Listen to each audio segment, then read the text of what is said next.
So Anthony, you're well known in the tech community, you're well known in Southeast Asia, but for those who don't know you, you're the CEO and co-founder of Grab.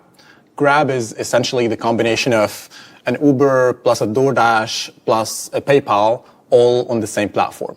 Can you walk us through the initial idea that you had for the business 12 years ago?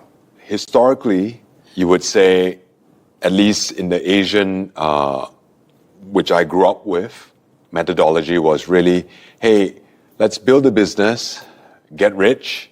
When you're 50s, 60s, then contribute back and build your own philanthropy or foundation. Why not choose that route? One is you get tempted and don't want to give back.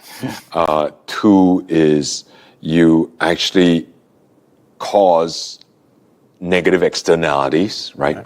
But we're going to talk about, when I came out, I was in early 30s, and then that's going to be 30 years of damage, potentially, versus in our case is literally building it from day one. In fact, when we came up with a business plan, it was a for-profit social enterprise, a Forbesy, or a double bottom line business. So Anthony, out of all the social problems that you could have solved, you focused on safety. Safety for women and children in transportation, and very specifically in Malaysia. Yeah. Why is that? Safety was a very personal problem for us.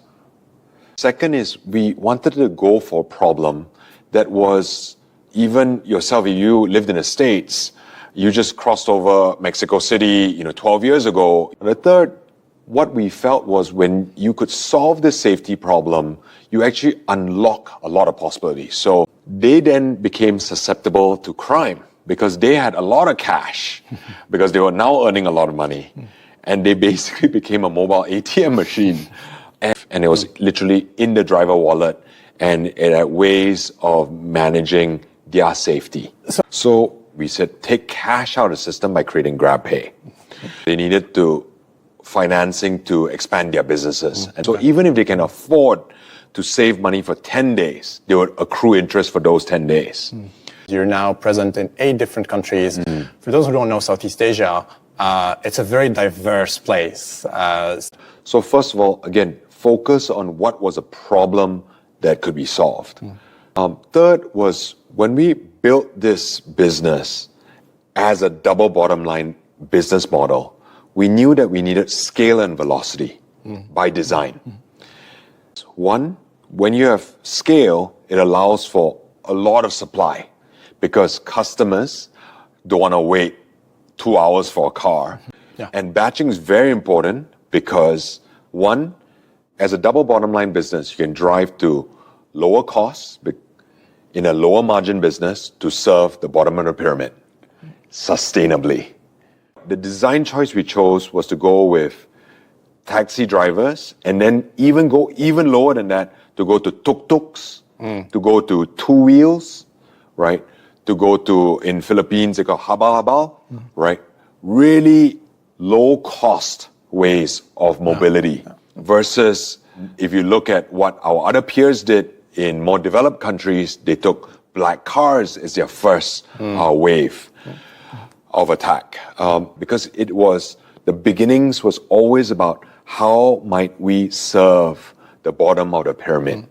So by design, it was built to serve the bottom of the pyramid. Yet you had to be sustainable. The second design choice then was, we said, how do we then scale very quickly? And that's when we design ways of getting driver get driver. We design ways of building it. We went for a 2.25-inch screen, Samsung.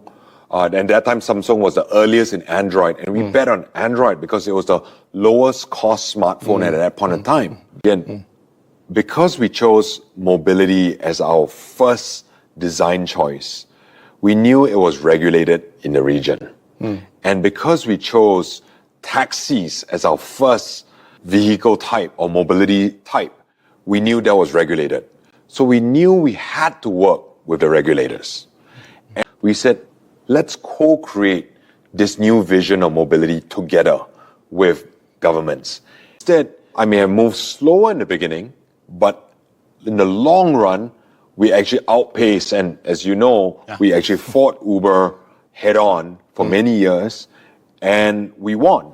You are absolutely on point, because we moved from a double bottom line to a triple bottom line.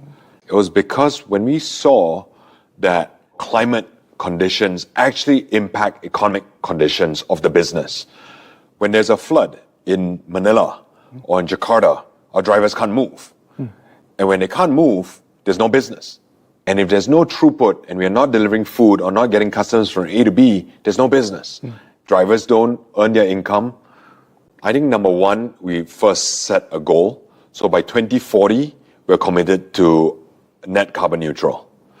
Second, we identify what is creating the most carbon that you might say is a proxy to deterioration of environment is our fleets, because we are in the business of moving things or people. So the third was then, how do we bring our fleets to reduce a big chunk of their carbon? Is by moving them into some form of electrification or zero emission. Number one is we've invested over $200 million in lower emission vehicles and electric vehicles. Two, in Singapore, for example, something like 50% of all our deliveries are done zero emissions. Third is in Indonesia, we actually have racked up the most number of electrified miles across all our mobility and deliveries across our two-wheel mode of transport. So how do we facilitate that with government? So all in all, I would say we are still on this journey. If you have a message for entrepreneurs out there, what would it be? Amane, if you're an entrepreneur, I would say start a double bottom line or triple bottom line business. Number one is I really believe that there are real social problems out there. One of that social problem, for example, where we are really looking at is this rich and poor divide. And for us, we had that calling to address this divide. Because we saw that if the rich-poor divide gets worse, we can see massive social disruption take place. And the borders between your private life and your public life is completely going to merge. And when you feel that it's a calling from up above, you have a competitive advantage because you're willing to put in hours that are many more than anybody else. You're going to feel that you're going to be so proud, even whether you succeed or you fail, you can say to your children's children that I did this because the intent was to solve a real societal problem. And that is something that I would really encourage all entrepreneurs to fight for, their own calling.